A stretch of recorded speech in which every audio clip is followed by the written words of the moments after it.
To the Romans, housing, feeding, clothing and giving medical care at state expense for a person who broke the law was a total waste of public money.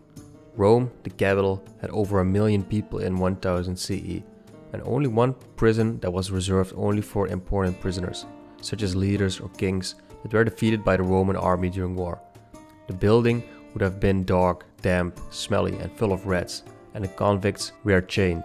They might have been tortured regularly, and after the emperor tired of displaying them in public during festivals, they were executed. As for regular citizens and slaves, however, it was a different story.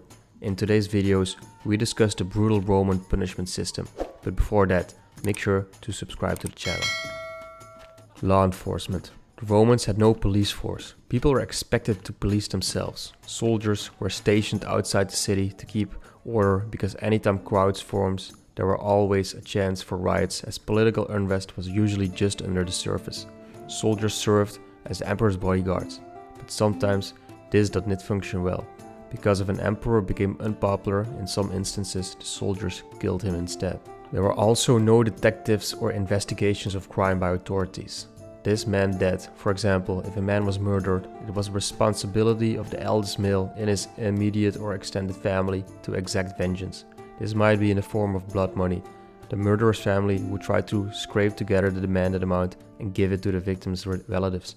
In cases where money was not desired or unavailable, the closest male of the murdered victim would thus hunt down and kill the perpetrator. This was what happened when Julius Caesar was killed in 44 BC.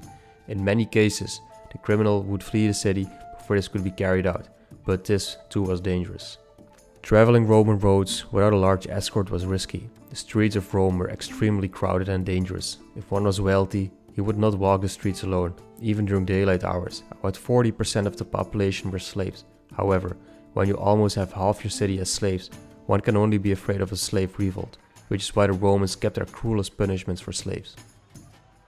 Minor punishments for slaves. A beating with a stick or a whipping with a lash was the most popular form of punishments for minor infractions, such as failing to do one's duties or acting improperly. Another form of punishments for infractions of a very minor nature was similar to the stocks that were used back in the early days of New England. The perpetrator was humiliated in front of his peers as his limbs were restrained to the point where he was unable to make any movement at all. He couldn't even swat a fly away from his face. A variant of this method of corporal punishment is known as a furca, which was used so frequently that the term furcifier eventually became synonym with abusive language. The perpetrator was made to carry a huge fork log on his shoulders while his hands were chained to the end of the fork and his arms were extended out in front of him with his hands fastened to the fork. In order for the other members of the family to see him and take appropriate precautions, he was required to walk around carrying this log. A flogging would occasionally be administered in addition to the punishments as the victim hobbled along in excruciating pain. A sentence to harsher labor than he had been accustomed to performing was more terrifying for the slave, despite the fact that it was less humiliating and unpleasant for the time being. The ultimate punishments for misbehavior committed by a city slave for whom the rod had been wasted in vain was banishment to the farm. In addition to this, the slave might be forced to perform the dreaded duty of grinding at the mill or the crushing toil of labor in the quarries all at once. The last two forms of punishments were reserved for the more desirable class of farm slaves, whereas the more desperate and dangerous class of slaves who routinely toiled in the quarries were made to pay for their transgressions by being subjected to forced labor while being scourged, as well as by having heavier shackles during the day and less time to rest at night. One could draw parallels between these and the galley slave, but that were used in later periods. Those who are completely incapable of being reformed could be bought and sold to be trained as gladiators.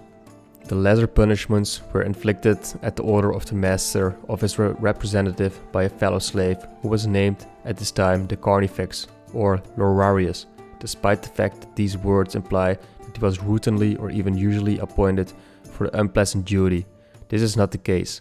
However, it was considered disgraceful to inflict punishment on a fellow slave, and the title Carnifex was frequently ascribed to the person who did so. Eventually, this word became a standard term of abuse and mockery, as is the case with the use of many obscene epithets in today's society. It is used by slaves who are fighting against each other to insult each other, despite the fact that they do not appear to understand its literal meaning. The actual carrying out of that sentence was a responsibility of a member of the Servii Publici, and it took place in a predetermined location just outside the city walls. Major punishment for slaves. The sanctions were far harsher for actual crimes, as opposed to little transgressions or infractions, because there were so many slaves and because the many jobs they held gave them such unrestricted access to their owner. The latter's possessions and even his life were frequently at the slave's discretion. There probably wasn't a kind and cruel master in the world who didn't have at least one nightmare in which a slave had a knife to their throat. Within the borders of Italy, there was nothing that was feared more than a slave riot. It was precisely this lingering anxiety that led to the terrible tortures that were administered upon the slaves who was guilty of an attempt on the life of his owner or of destroying his property. When more significant infractions were committed, pieces of bone or even metal buttons were added to a stick or flogging lash to rend the flesh. This weapon was known as a flagrum or flagellum, in order to render the victim incapable of putting up any kind of resistance. He was occasionally hauled up to a beam by the arms, and weights were even fastened to his feet so that he could not even wriggle while he was being tortured.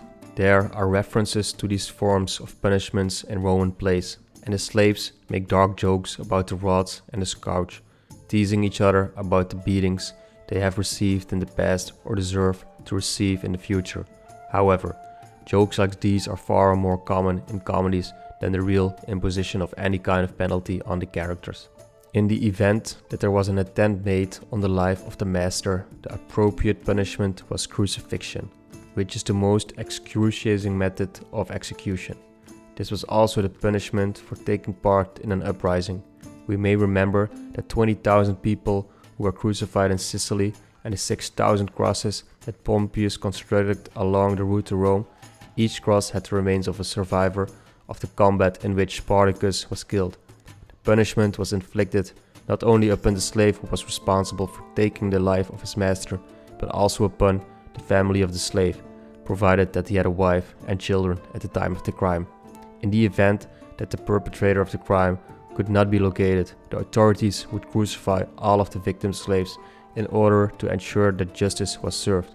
According to Tacitus, during the reign of Nero, 400 slaves were put to death as a punishment for the murder of their master, Bidianus Secundus, who had been carried out by one of them who had remained undetected. And that was it for the punishment in ancient Rome. Make sure to like and subscribe to the channel, or we might just send Nero after you to get you crucified too. If you enjoyed this video, make sure to click the video you see on screen right now to learn more about other civilizations and how they punished crimes.